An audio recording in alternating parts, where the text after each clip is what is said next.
नारायण नारायण। देवराज की चिंता का अंत केवल परम देव श्री महागणेश की आराधना है।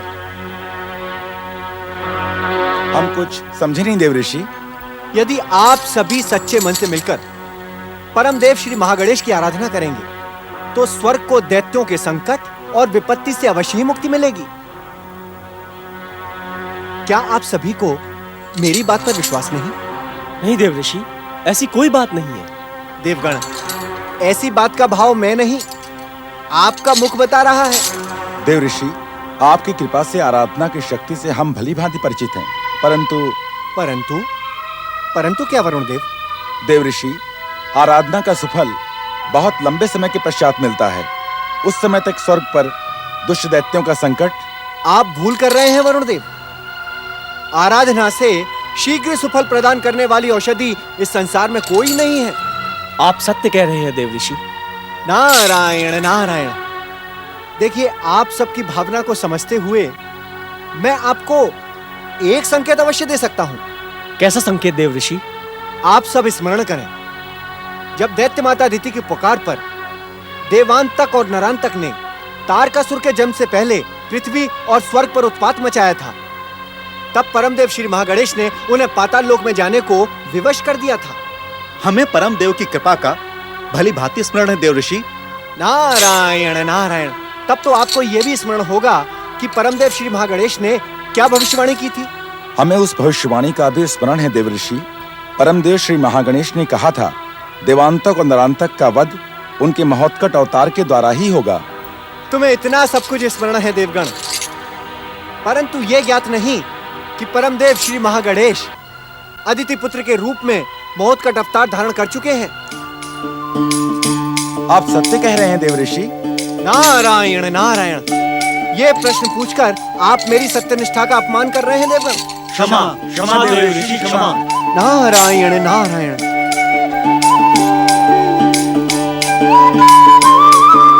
नारायण नारायण। जिनके विषय में चर्चा कर रहे थे वे अदिति पुत्र महोत्कट श्री गणेश यहाँ क्या कर रहे हैं? देखो देवताओं, महोत्कट श्री गणेश अदिति आश्रम में अकेलेपन से ऊबकर वन में अपने साथियों की खोज में भटक रहे हैं।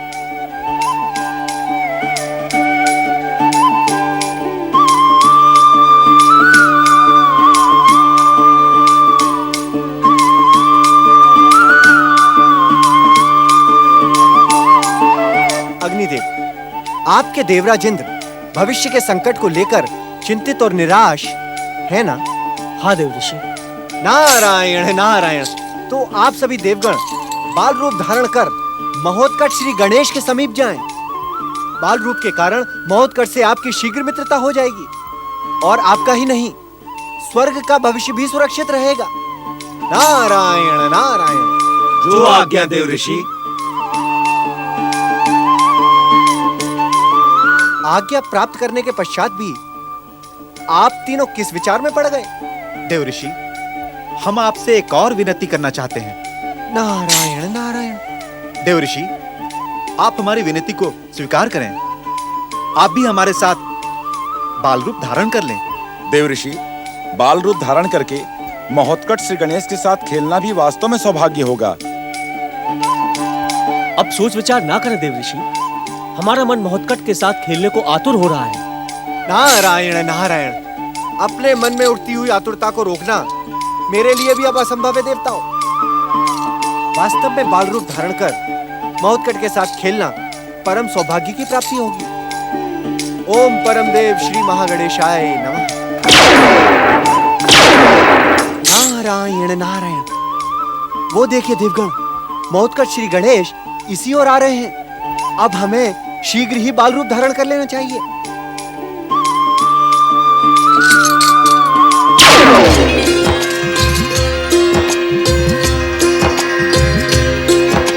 नारायण नारायण।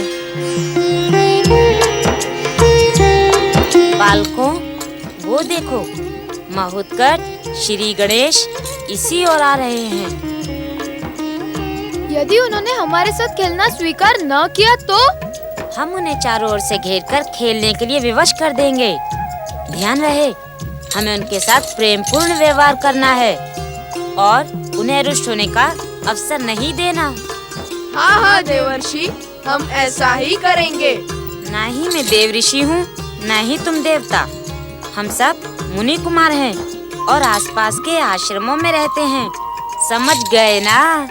तब तो हमें अपना स्वर भी बदलना पड़ेगा।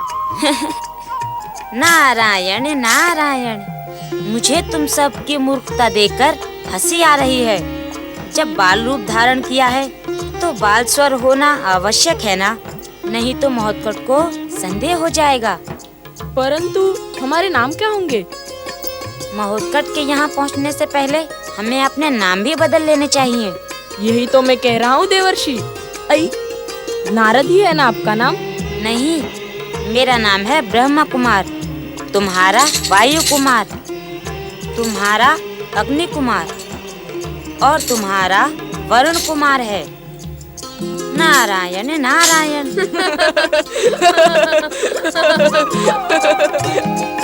ब्रह्म कुमार जी, अब यह नारायण नारायण का आलाप छोड़ दें। नारायण नारायण, इस नाम जप को तो मैं किसी भी रूप में नहीं छोड़ सकता। जिस प्रकार जीवात्मा से अभिन्न है, उसी प्रकार नारद नारायण से अभिन्न है। नारायण नारायण। परंतु आपके नारायण नारायण से महोत्कट को संदेह हो गया तो? जो कारणों का भी कारण हो, उसे छुपाया तो नहीं जा सकता। तो फिर इस बाल लीला का उद्देश्य? नारायण नारायण, श्री महागणेश की लीला से ही हमारे मन में महोत्कट के साथ खेलने की इच्छा जागृत हुई है। जब तक उनकी इच्छा होगी, हम इस बाल लीला में रमे रहेंगे।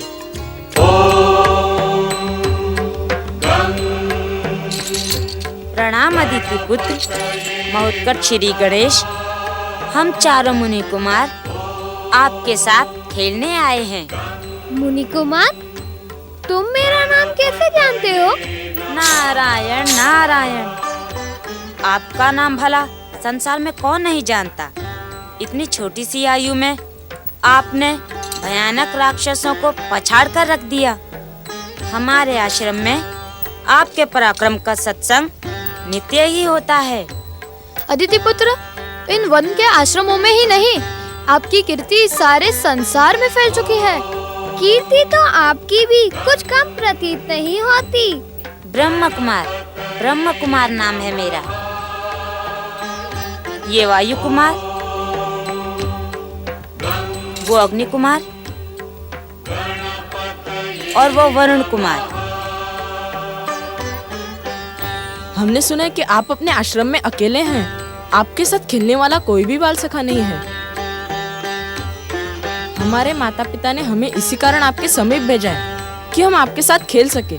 महोत्कट, यदि आप हमें इस वन में न मिलते तो हम देवी अदिति के आश्रम पहुंच जाते और उनसे विनती करते कि वे आपको हमारे साथ खेलने भेजे। मैं भी अकेला रहकर उदास था। अब तुम लोग आ गए हो ना, तो मेरी उदासी दूर हो गई है। परंतु क्या महोत्कट? न जाने क्यों आपको देखकर मुझे विश्वास नहीं होता कि आप बालक हैं। ऐसा क्या है मुझ में? क्या मैं अपनी आयु से अधिक दिखाई देता हूँ? लगते तो आप अपनी आयु से कम ही हैं, परंतु इतनी छोटी सी आयु में आपने वीणा और खड़ताल को अपना जीवन साथी बना लिया है। यही मेरे आश्चर्य का कारण है। नारायण नारायण। महोत्कट श्री गणेश, जिस आश्रम में मेरा जन्म हुआ है, वहाँ प्रतिदिन श्री महागणेश की आराधना होती है। उस आराधना के समय मैं वीणा और खड़ताल बजाता हूँ, जो सभी को प्रिय लगती है। इसीलिए मैंने वीणा और खड़ताल को अपना जीवन साथी बना लिया है। आप धन्य हैं ब्रह्म कुमार। अब तो मेरे मन में भी संगीत में महागणेश की आराधना सुनने की इच्छा हो रही है। खेलने से पहले हम आपके संगीत में आराधना सुनना चाहेंगे। क्या आप मुझे सुनाएंगे? मित्र के मध्य लज्जित होना उचित नहीं है। यदि तुम संगीत में आराधना सुनाने में लज्जा का अनुभव कर रहे हो तो लाइए अपनी वीणा, मुझे दीजिए। मैं आपको संगीत में महागणेश आराधना सुनाता हूँ। अवश्य अवश्य, आपसे संगीत में आराधना सुनना हम सबका सौभाग्य होगा।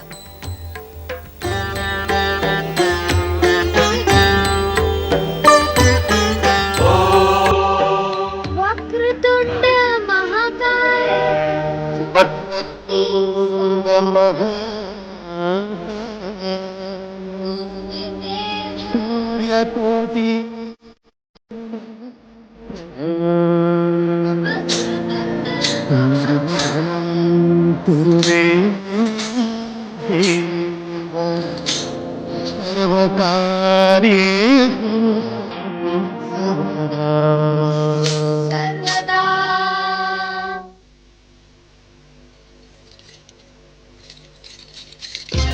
आप धन्य है महोत्कट श्री गणेश, और धन्य है आपकी भक्ति। दिन रात वीणा और खड़ताल के साथ रहने वाला मैं ब्रह्म कुमार इतनी सुंदर और मनमोहक संगीत में आराधना नहीं कर सका। अब तो मुझे भी पिताश्री से कहना पड़ेगा कि मुझे वीणा और खड़ताल ला कर दें। अब चलो चलकर खेलते हैं। क्या खेलेंगे यह तो बताइए अदिति कुमार। लुका छुपी का खेल मुझे अच्छा नहीं लगता। भाग कर पकड़ने वाले खेल में निर्बल बालक हार जाते हैं। मैं चाहता हूँ कि कोई नया खेल खेलें। गेंद से खेलें? नहीं, पहले गिल्ली डंडा खेलेंगे। गेंद का खेल उसके पश्चात खेलेंगे। चलो। ठीक है। ठीक है।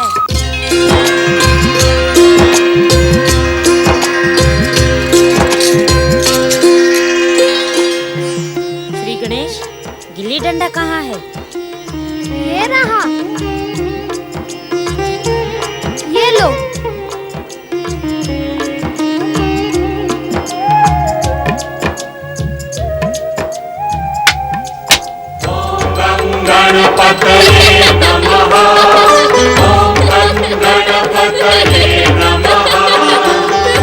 आप अपने दिव्य शक्ति का प्रयोग करके हमारे साथ अन्याय नहीं कर रहे हैं अदिति पुत्र? नहीं नहीं ब्रह्म कुमार, मैंने अपनी दिव्य शक्ति का प्रयोग नहीं किया। वायु में इतनी ऊंची उड़ान भरना क्या दिव्य शक्ति के बिना संभव है? आप जैसे दिव्य शक्ति का नाम दे रहे हैं ब्रह्म कुमार, वह वास्तव में मेरा वही पराक्रम है जिसकी चर्चा आपके आश्रमों में होती है।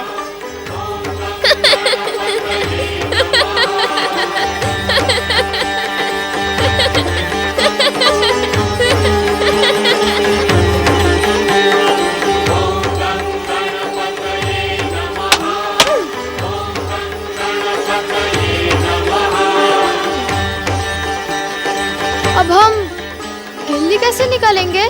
जानते हो मेरी गिल्ली पेड़ में कैसे अटक गई? हम तो नहीं जानते महोत्कट, आप ही बताइए कि गिल्ली पेड़ में किस प्रकार अटक गई?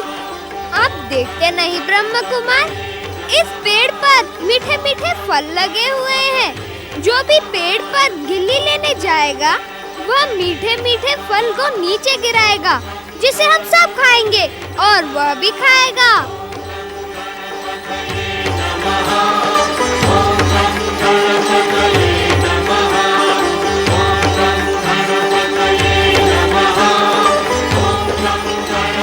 मैं चढ़ता हूँ।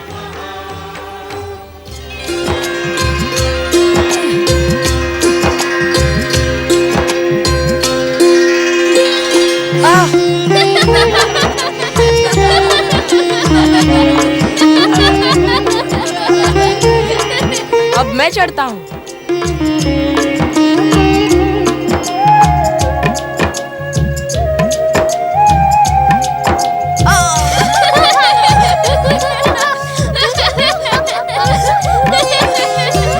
अब मैं चढ़ता हूँ।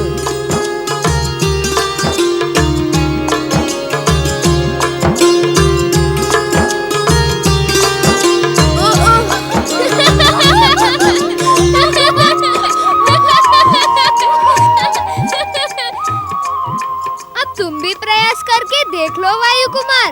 यदि तुम पेड़ पर ना चढ़ पाए तो मुझे ही चढ़ना पड़ेगा।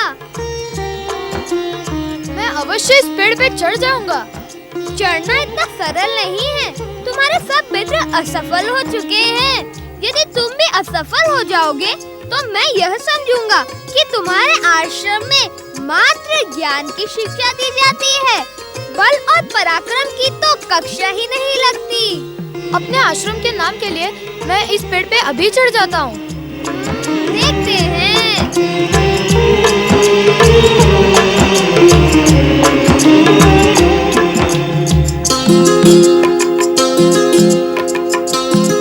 यह साधारण बालक नहीं है महत्कट। इनका वास्तविक रूप देखने के लिए अपनी दिव्य दृष्टि का प्रयोग करो। हाँ वो वाला, वो मुझे दो। हाँ वायु कुमार मुझे दो। हाँ ऊपर वाला। हाँ ऊपर वाला।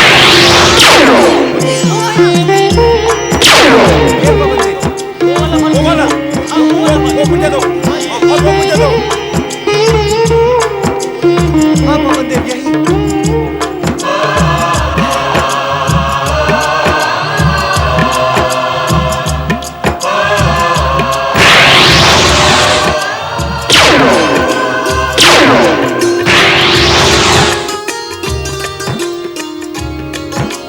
स्वर्ग निवासी देवता और देवर्षि नारद हमारे साथ रूप बदलकर खेलने आए हैं महत्कट। इस समय शांत रहना ही उचित होगा। नारायण नारायण।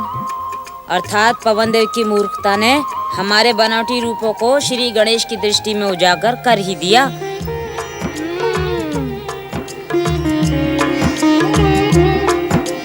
वायु कुमार, मुझे वह ऊपर वाला फल फेंको।